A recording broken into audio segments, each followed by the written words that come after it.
Gotta get some on with me. I know it's my destiny.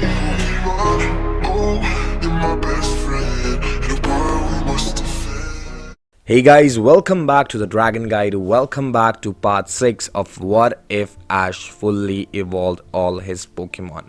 And now before we start with the video, I wanted to say guys, thank you so much. Thank you so much for constantly commenting on the videos, liking the videos. The amount of love and warmth you've shown to the series is amazing, and I love your responses and just keep them coming. So that's all. With that thanks done, let's start with the video. After the last week of traveling, Ash and gang finally arrive at Vermilion City. Just like the canon, Ash visits the Pokemon Center only to find hurt Pokemon who have been so because they were defeated by the gym leader Surge. Now, this makes Ash worry about his chances at this gym and if Ash would even be able to win the badge. Even Pikachu gets scared. Ash then heads to the gym. Surge and his subordinates mock Ash and Pikachu, calling them babies. Ash and Pikachu battle Surge only to be destroyed and overpowered by Surge's Raichu. This breaks their spirit. This breaks down Pikachu. Spirits broken and demotivated like the canon, Ash waits for Pikachu to wake up after its recovery, only for Nurse Joy to offer Ash a Thunderstone. Now Ash has a choice to make, to evolve Pikachu or not. Ash thinks about it, only to decide against it, as evolving for Ash would put him in the same boat as Surge, who only believes that Pokemon's true strength lies when we evolve them. But Ash cannot just leave this choice to himself. He must also let his partner decide.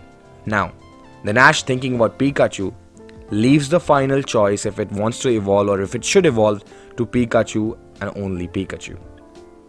Just like the canon, Pikachu chooses to not evolve and win as a Pikachu against Raichu.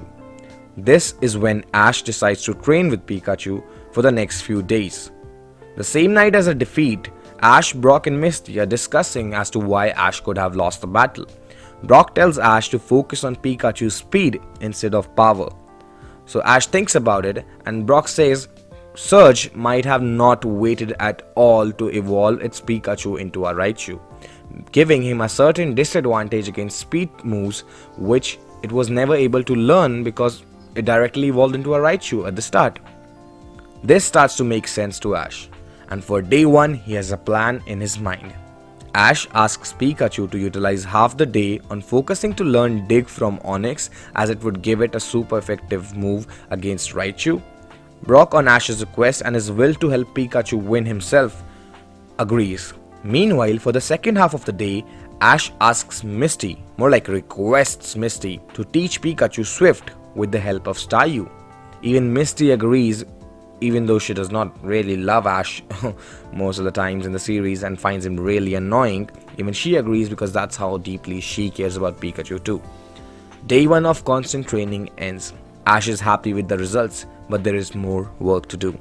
For day 2, the training routine of day 1 is repeated, but not with more teaching, but Pikachu only battling Onix with Dig and battling Staryu with Swift. Day 2 ends with Misty, Brock and Ash seeing the improvements in Pikachu. For day 3, Ash asks Pikachu to only battle Pidgeotto, where both the Pokemon will only use quick attacks. Meanwhile, he lets out his other mons to train with each other too. This would actually be good because they would get in the training and will also support Pikachu morally, because all of Ash's Pokemon are like a unit. They always love and support each other.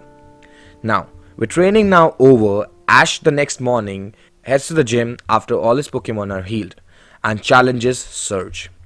With all of Ash's mons and Brock and Misty supporting them, Ash sends out Pikachu. Surge mocks Ash and Pikachu again and claims that he will destroy Ash and Pikachu more than their last battle, leaving them so that they will never want to battle again in their lives. Ash and Pikachu, with belief in their training, shrug the insults off, and as Surge sends out Raichu for the battle to start. Ash starts by asking Pikachu to use Swift on the ground, which brings up a dust cloud blinding Raichu. Surge asks for Thunderbolt, but none land due to Raichu's visibility being 0. Ash then asks Pikachu to utilize this opening with the use of Dig, which lands and is super effective. Hurt to his ego that Pikachu landed a hit, Surge, as the dust settles, asks Raichu to try and land continuous body slams without considering the recoil damage that the move gives. Ash simply asks Pikachu to be calm and use the speed bursts that the Pokemon acquires from quick attacks to dodge the body slams, and it surprisingly works. Pikachu's speed allows it to evade all of the body slams and only gives Raichu the recoil damage. Even more disgruntled due to the failed body slam, Surge asks Raichu to release all its electricity in a huge thunderbolt that even manages to destroy the windows of the gym stadium. But Pikachu, just like the cannon, stands on its tail to insulate the electricity with the ground and saves itself from any damage. Even more frustrated, Surge asks Raichu to use Takedown, whereas Ash calls for a quick attack which lands first due to Pikachu's speed boost and speed advantage over Raichu, throwing Raichu to the ground. Before Raichu could get up, Ash asks Pikachu to use quick attack to run around Raichu in circles, confusing it to Pikachu's location. Surge calls for a thunderbolt, but Raichu fails. Ash then calls for a dig, which lands again and is super effective, and then asks Pikachu to finish it off with a swift. Having shown Surge the strength of combining speed and spirit, Ash and Pikachu defeat Raichu, knocking it out. And now Ash and Pikachu have won the Thunder Badge and Surge's respect too. Now, after earning the Thunder Badge, Team Rocket in disguise gave our heroes free tickets to a Pokemon trainer party at the famous cruise St. Anne, which is in disguise an event by Team Rocket to steal all the trainers' Pokemon that attend the event. Just like the cannon, Ash and friends board the cruise. Ash witnesses the battle between the Raticate and the Starmie, prompting him to then battle the Raticate's trainer. Ash then chooses to battle with Charmander as we do not have Butterfree in this continuity.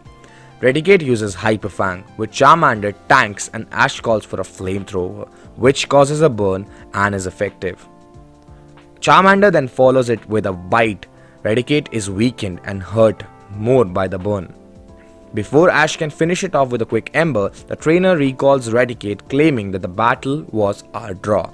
The Raticate trainer then praises a trade with Charmander, saying that Ash has raised a really beautiful and strong Pokemon and that he could do really great things with Charmander.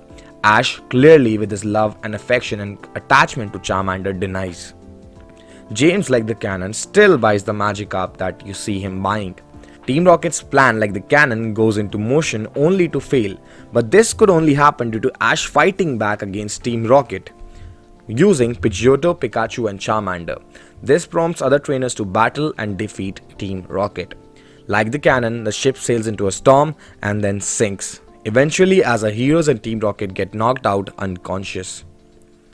Now, just like the cannon, the ship is sinking and is positioned at the mouth of a trench. Team Rocket, Ash, Misty, Brock are forced to team up because that's the only way they could get out of the sinking ship in time and save themselves. Like the cannon, all of them end up climbing on a makeshift platform after they escape the sinking ship, and then like the cannon, they end up being chased by a few Gyarados, of which one was a Magikarp that James had bought, which had, due to anger and frustration, evolved into a Gyarados and was chasing Ash and Team Rocket. Now, after being chased by the Gyarados and being sucked into a cyclone in the water caused by the Gyarados, the teams are separated on a very weird island. After getting separated, Ash and gang encounter various giant Pokemon like Zapdos and Charizard, whereas Team Rocket encounters a giant Moltres and a Kabutops, whereas Ash's Pokemon, which got separated from him during this encounter, face a Venusaur and a Blastoise, only for all of them to be eventually reunited in a cart that seems like it's on a roller coaster, but on a cart being chased by all these gigantic Pokemon, only for all of them to discuss that the giant Pokemon are robotic. Once all these giant Pokemon crash into each other, their functioning becomes zero, and it really pisses off Giovanni, the boss of Team Rocket, because Team Rocket actually owned this place called Pokemon Land, which is an amusement park. This encounter ends with our heroes Ash, Brock and Misty and Pikachu finally ending up in Porta Vista, which is a very famous location for vacations. And that's it for part 6. And Ash has won the Thunder Badge. Ash is finally at Porta Vista, where a lot of changes in the next few parts are going to take place. The next part is going to come out in a few days because I have some other work to do, so the next part will be out in like, let's say 3-4 days, and it will be really interesting. But apart from that, I wanted to say you guys have constantly supported this series. It means a lot to me. All the videos in the series apart from the last part have hit 1000 views, and it means a lot to me. The subscribers are increasing, you guys are leaving comments and I'm replying to them, and I'm really happy that I am able to make content that you guys like, and this means a lot to me. And if you have not subscribed yet, please do, because a lot of interesting what ifs are going to come on this channel once we're done with the Indigo part of this series, and it's going to be getting really awesome with a lot of brand new and amazing and creative stories. And that's it for this video, guys. Thank you for watching, and keep supporting, keep liking, keep sharing, keep subscribing. That's it from Dragon Guide. Peace.